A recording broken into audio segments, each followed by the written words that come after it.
കാസർഗോഡ് പൂച്ചക്കാട്ടെ പ്രവാസി വ്യവസായി അബ്ദുൽ ഗഫൂറിന്റെ മരണം കൊലപാതകമെന്ന് പോലീസ്. സംഭവത്തിൽ 4 പേർ അറസ്റ്റിലായി. മന്ത്രവാദിനിയായ യുവതി ഉൾപ്പെടെയാണ് അറസ്റ്റിലായിരിക്കുന്നത്. വിവരങ്ങളുമായി സിജു കണ്ണൻ ചേരുകയാണ്. സിജു, ഈ പ്രവാസി വ്യവസായിയുടെ കൊലപാതകത്തിൽ ഒരു മന്ത്രവാദിനി ഉൾപ്പെടെ അറസ്റ്റിലായിരിക്കുകയാണ്. ഏതെങ്കിലും തരത്തിൽ മന്ത്രവാദം പോലുള്ള സംഭവങ്ങൾ ഇതിന്റെ പുറകിൽ നടന്നിട്ടുണ്ടോ? അങ്ങനെ ഒരു സംശയമുണ്ടോ?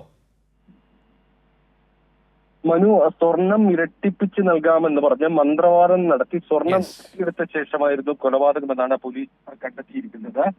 പൂച്ചക്കാട് ഫറൂഖിയ മസ്ജിദിനടുത്തെ വീട്ടിൽ MC അബ്ദുൽ ഗഫൂറിനെ 2023 ഏപ്രിൽ 14 മരിച്ച നിലയിൽ കണ്ടെത്തിയത്. ഈ കേസിലാണ് മാസങ്ങൾക്ക് ശേഷം ഇത് കൊലപാതകമാണെന്ന് തെളിഞ്ഞിരിക്കുന്നത്. ഈ കൊലപാതകവുമായി ബന്ധപ്പെട്ട് കൂളിക്കുന്ന് സ്വദേശിനി ജിന്നുമ്മ എന്ന ഷമീമ, ഇവർ മന്ത്രവാദം നടത്തുന്ന ആളാണ്. ഇവരുടെ ഭർത്താവ് ഉബൈസ്, പൂച്ചക്കാട് സ്വദേശിനി അസ്മിഫ, മധൂർ സ്വദേശി ആയിഷ എന്നിവരാണ് അറസ്റ്റിലായത്.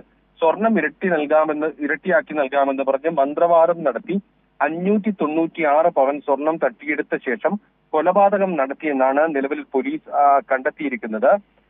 അബ്ദുൽ ഗഫൂറിന്റെ മരണസമയത്ത് വീട്ടിൽ മറ്റാരും ഉണ്ടായിരുന്നില്ല. ബന്ധുക്കളെല്ലാം തന്നെ പുറത്തായിരുന്നു. തിരിച്ചെത്തുമ്പോൾ മരിച്ച നിലയിൽ വീട്ടിൽ കണ്ടെത്തുകയായിരുന്നു. സ്വാഭാവിക മരണമാണെന്നാണ് ബന്ധുക്കൾ ആ സമയത്ത് കരുതിയത്.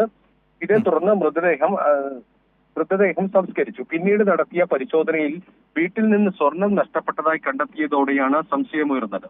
തുടർന്ന് അബ്ദുൽ ഗഫൂറിന്റെ മകൻ അഹമ്മദ് മുസമ്മിൽ ബേക്കൽ പോലീസിൽ പരാതി നൽകിയതോടെയാണ് അന്വേഷണം ആരംഭിച്ചത്. മാസങ്ങൾ നീണ്ട അന്വേഷണത്തിനൊടുവിലാണ് പ്രതികൾ പോലീസിന്റെ വലയിലായിരിക്കുന്നത്. സ്വർണം ഇരട്ടിച്ച് നൽകാമെന്ന് പറഞ്ഞ് അബ്ദുൽ ഗഫൂറിന്റെ വീട്ടിൽ വെച്ച് പ്രതികൾ മന്ത്രവാദം നടത്തി. സ്വർണം മുന്നിൽ വെച്ചായിരുന്നു മന്ത്രവാദം.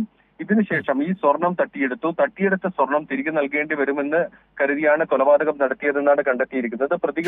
വളരെ പ്രധാനപ്പെട്ട കാര്യം തന്നെയാണ്. ഇപ്പോഴും ഈ മന്ത്രവാദത്തിലൊക്കെ ആളുകൾ വിശ്വസിക്കുന്നു എന്നത് കഴിഞ്ഞ കുറെ നാളുകളായി പല ഘട്ടങ്ങളിൽ നമ്മൾ കണ്ടിട്ടുണ്ട്. അതിന്റെ മറ്റൊരു ഇര കൂടി ഇപ്പോൾ കാസർഗോഡ്. അബ്ദുൽ ഗഫൂർ എന്ന പ്രവാസി വ്യവസായി കൊല്ലപ്പെട്ടിരിക്കുകയാണ്. വിവരങ്ങളാണ് സിജു കണ്ണൻ നൽകിയത് കാസർഗോഡ് നിന്ന്.